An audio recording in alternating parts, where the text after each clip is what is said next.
Good morning and a very, very happy morning. We are experiencing Stillness Speaks, written by Eckhart Tolle, page number 72। Writer कहते हैं ज़िंदगी में ऐसी situations है जहाँ पे कोई भी आंसर्स या कोई भी एक्सप्लेनेशंस फेल हो जाती हैं। ज़िंदगी बिल्कुल भी सेंस ही नहीं बनाती। कोई आपके पास डिस्ट्रेस में आता है, मुश्किल में आता है, आपसे हेल्प मांगता है और आपको नहीं मालूम है कि मैं क्या करूँ या क्या कहूँ। जब आप फाइनली एंड फुल्ली एक्सेप्ट कर लेते हैं कि आपको नहीं पता है, जब आप स्ट्रगल को, विरोध को, घर्षण को गिव अप कर देते हैं आंसर्स को, उत्तर को ढूंढने के लिए with the limited thinking mind. और उत्तर कहाँ से खोज रहे हैं? ये सोचने वाले लिमिटेड दिमाग से। That is when the greater intelligence can operate through you. उस समय जो ये यूनिवर्स की इंटेलिजेंस है ना, ये आपके थ्रू काम कर सकती है। And even thought can then benefit from that. और उस समय आपकी सोच इस ग्रेटर इंटेलिजेंस के थ्रू बेनिफिट पा सकती है, since the greater intelligence can flow into it and inspire it. क्योंकि आपकी सोच उस महान इंटेलिजेंस, इस महान इंटेलिजेंस से मतलब है यूनिवर्सल माइंड, वो आपके अंदर फ्लो करके उसे इंस्पायर करता है। Sometimes surrender means giving up trying to understand and becoming comfortable with not knowing. Means जब हम पूरा समर्पण करते हैं तो हम छोड़ देते हैं कि मैं इसको समझूं, और उस समझ से कंफर्टेबल हो जाते हैं कि मुझे नहीं पता, कि ओके मुझे नहीं पता। तो अगर इसको हम समावेश करते हैं तो क्या है कि ज़िंदगी में जब भी एक ऐसी सिचुएशन है कि जब लाइफ का कोई सेंस ही नहीं बनता, आपको पता ही नहीं लग रहा कि यार ये क्या हो रहा है, उस समय चाहे वो आपकी ज़िंदगी में हो रहा है चाहे किसी और की ज़िंदगी में हो रहा है, उस समय अगर हम ये स्ट्रगल कि मैं क्या कर सकता हूँ, ये वो ऐसा वैसा, इसमें से निकल के और अपने आप को समर्पित कर दें, तो जो यूनिवर्सल की इंटेलिजेंस है that can work through us, that can work through our mind, inspire us to take a certain action. तो सरेंडर यहाँ पे क्या मतलब करता है, इसका मीन क्या होता है कि आप कुछ भी समझने से दूर हो जाएं, अंडरस्टैंड से दूर हो जाए, अंडरस्टैंडिंग से दूर हो जाएं और कंफर्टेबल हो जाए कि मुझे नहीं पता है।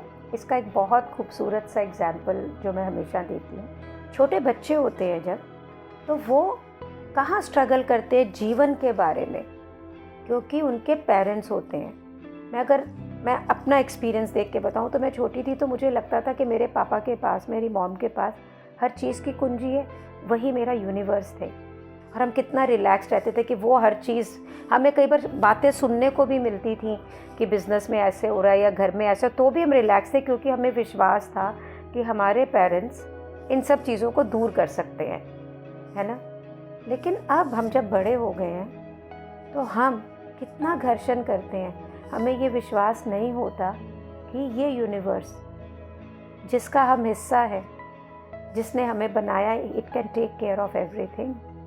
तो ना, जब मैं समर्पण की बात करती हूँ, मैं अपने जीवन का अगर लाइव एग्जाम्पल दूँ, नंबर 1 मैं पूर्ण समर्पण करती हूँ बुद्धा पे। वो मेरे जीवन के लिए मुझे जो भी बोलते हैं, I don't put my mind to it. मुझे कई बारी शुरू में करती थी और वो मुझे कुछ बोलते थे तो मैं कहती थी it is not going to work for me, it is not going to work for me. और वो मुस्कुरा के हमेशा बोलते थे हाँ it is not going to work for you. पर मैंने देखा कि जो भी वो बोलते हैं it works for me, rather it works for everyone.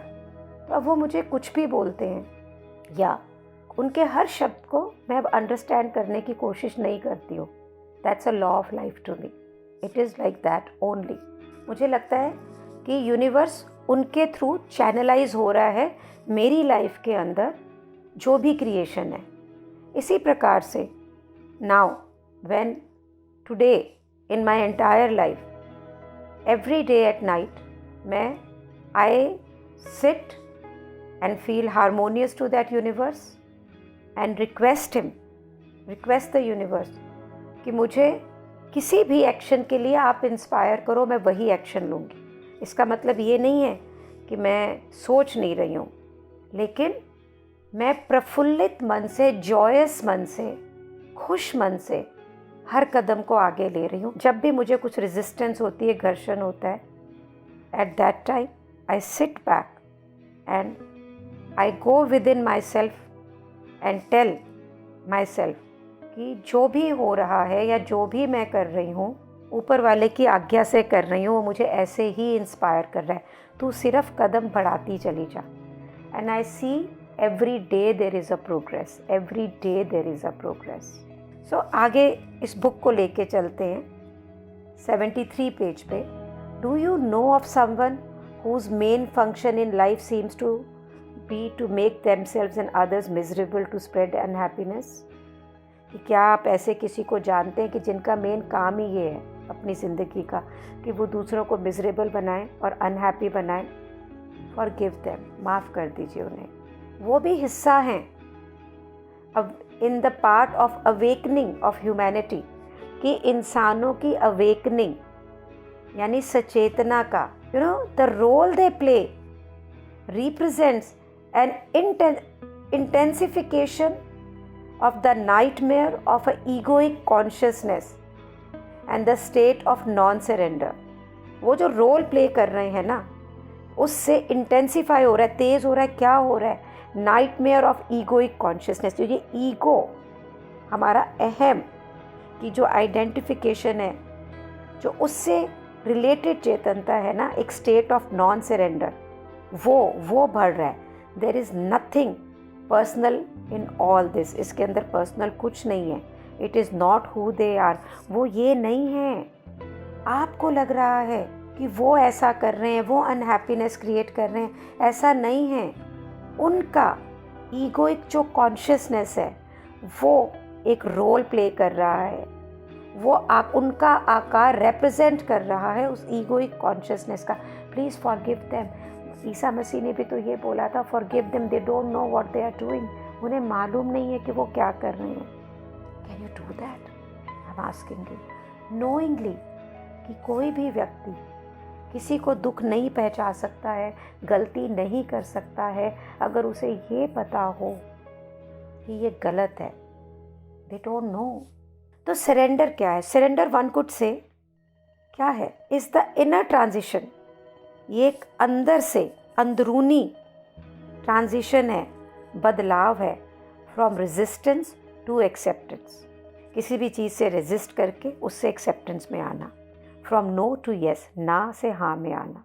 When you surrender, जब आप पूरा समर्पण कर देते हैं, समर्पित हो जाते हैं, your sense of self shifts from being identified with the reaction or mental judgment to being the space around the reaction or judgment। तो शिफ्ट कहाँ हो रहा है ये? कि आप अपनी पहचान बना रहे हैं उससे रिएक्ट करने में या दिमागी तौर पे उस पर जज करने में।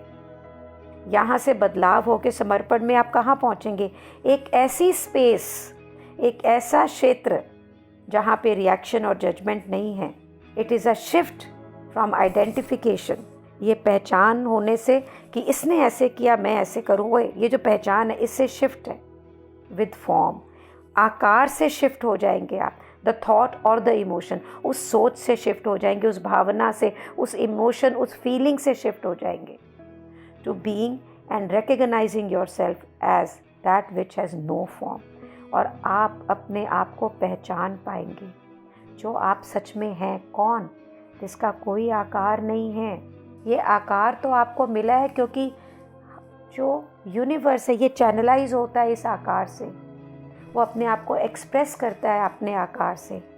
लेकिन जो हिस्सा है आपका यूनिवर्स का, दैट्स नॉट आकार, that is what? Spacious awareness. वो चेतन सचेतना जो आप हैं, वो क्षेत्र, जो स्पेस है जहाँ पे कोई घर्षण, कोई विरोध, कुछ नहीं है। इनफाइनाइट, अनंत, अगाध, दैट स्पेशियसनेस। और जैसे ही ये स्पेशियसनेस जीवन के अंदर आती है ना, तो क्या होता है? You become silent, you become aware of that silence, and immediately आपके पास एक अवस्था आती है जहाँ पे इनर स्टिल अलर्टनेस होती है।